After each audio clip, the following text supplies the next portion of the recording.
तप का अर्थ ही यही है कि द्वंद्व का सहन करो। जी मिले तो उछल के छत पर सिर मत लगाना, और यदि दुख मिले तो भूमि में धंस न जाना। अपनी समता को बनाए रखना ही तप है। हर परिस्थिति पे मन को थामे रखना तप होता है, बुद्धि को थामे रखना तप होता है, शरीर को मजबूत रखना तप होता है। मन पसंद है ना पसंद है, मन की पसंद का हो या नापसंद की चीज़ हो, हर चीज़ में एक समता को बनाए रखना, सब्र करना, जिसको कहते हैं सब्र करो, सहन करो, वही तप है। हाँ, तप से क्या होता है,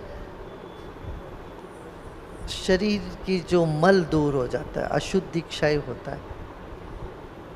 हाँ?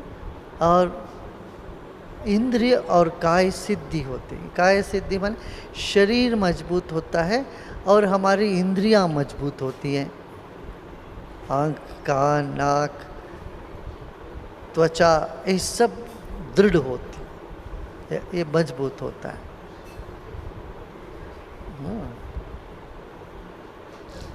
कायेंद्रिय सिद्धि, अशुद्धि क्षया तपसा। अशुद्धि, शरीर में जो मल है वो दूर होता है।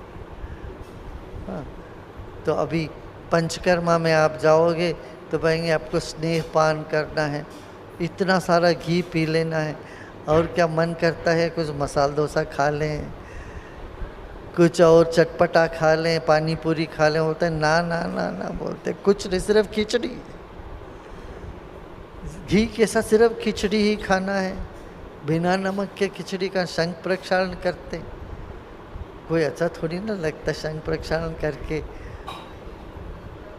करने की प्रक्रिया बड़ी वो लगता, बोझिल लगता है, मगर करने के बाद जो हल्कापन होता है शरीर में, मन में, वो अलग बात हो, वो उसका फल रूपी है ना। तो योग आसन करते वक्त तो लगता रहे यहाँ दर्द है उधर दर्द है, मगर करते जाओ, फिर योग करने के बाद शरीर एकदम मजबूत होने लगता है। ऐसे पंचकर्मा करते वक्त ऐसे विरेचना करते हैं, पेट को खाली करो, पूरा शुद्धिकरण होता है, पेट शुद्ध हो जाता है तो मगज भी ठीक होने लगता है। जितने लोग डिप्रेशन के बीमारी में लगे रहते हैं, सबको पंचकर्मा करो, शरीर का मल दूर करो। शरीर से मल दूर होते हैं, फिर वो डिप्रेशन भाग जाता है अपने आप। तो यही तो है, ये तप है, एक तरह का शरीर का तप है। गीता में पढ़ो ना, 3 तरह का तप है, शरीर का तप, वाणी का तप, मन का तप। हाँ, सरलता बनाए रखना, ये मन का तप है। मानस तप, मौन रखना, ये भी तप है।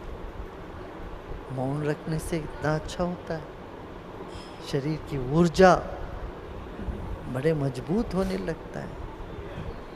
हाँ, तो शरीर का तप, मन का, वाणी का तप और मन का तप। वाणी का तप यही है कि जितना मधुर बोले, किसी को चोट ना पहुंचाए अपने वाणी से। ये सब पूजा भी उसमें कहते हैं, ये सब गुरु को मानना, देवताओं को मानना, भगवान को मानना, ये सब भी तप में ही आता है। शारीरिक तप, मानसिक, वाचिक तप और मानसिक तप। और तप से सिद्धि होती है, माने परफेक्ट सिद्धि, माने परफेक्शन आ जाता है। ज़रूरत से अधिक समय से पूर्व आपको प्राप्त हो जाए जो आप चाहते हो, वो सिद्धि है। मान लो आपको कुछ लेना है, आपको कुछ करना है, मगर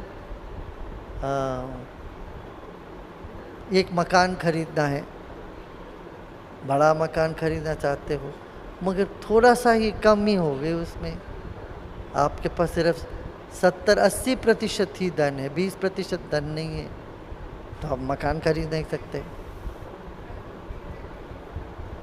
तो ये क्या हुआ, ज़रूरत से कम प्राप्त हुई आपको। एक आदमी को लॉटरी लग गई, बोला लॉटरी लग गई तो लॉटरी से क्या करना है, तो उसको लगा कि एक बहुत बड़ा मकान है, मकान खरीद लूँ।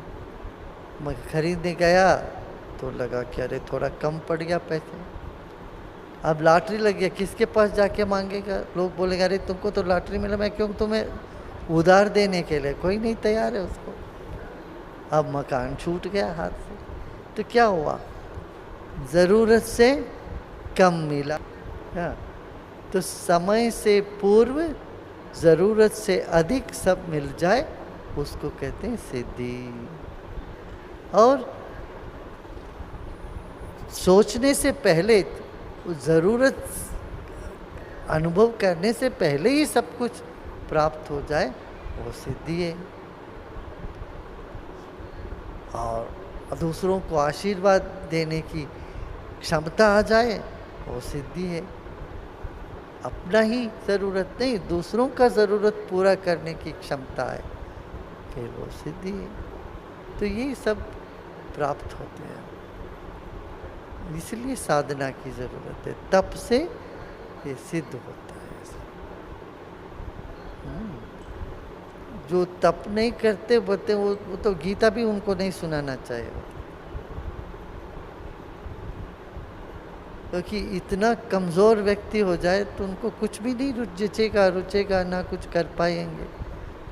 और फिर जैसे जीवन चलना तो चलने दो उसको। हाँ, कभी इतना गिर के दुखी होके तो कभी तो वापस आएंगे ही। फिर तो वो रितम माने वही वो प्रज्ञा जो है, जिस प्रज्ञा से सब कुछ दिखता है, सब कुछ होता है, और सब ज्ञान जिसमें निहित है, वही रितम बरा प्रज्ञा। अपना काल ज्ञानी जो करते कैसे करते हैं, तो यही रितम बरा प्रज्ञा होती। तो हमारी चेतना गुरु से जुड़ी हुई होती है तो सत्य और रितम हमारे भीतर होने प्रकाश, उसका प्रकाश होने लगता है सहज। लोगों को आश्चर्य होता है कि अरे हमारी अंदर की बात इनको कैसे पता चल गया, काल ज्ञानी को कैसे पता चल गया, मैंने किसी से नहीं बोला, काल ज्ञानी तो बोल दिया। वो रितम भरा प्रज्ञा से जुड़े हुए होते, ताकि वही प्रज्ञा पूरे संसार में, सारा संसार, भूत भविष्य वर्तमान सब जिस चेतना में है वही चेतना रितम भरा चेतना। उसके साथ पासवर्ड हो जाना वो रितम भरा प्रज्ञा है। आपके कंप्यूटर में सारे इंफॉर्मेशन है, मगर आपके पास पासवर्ड नहीं है तो खुल ही नहीं पाता हो। वो पासवर्ड मिल जाए, वो फिर वो खुल जाए, फिर सब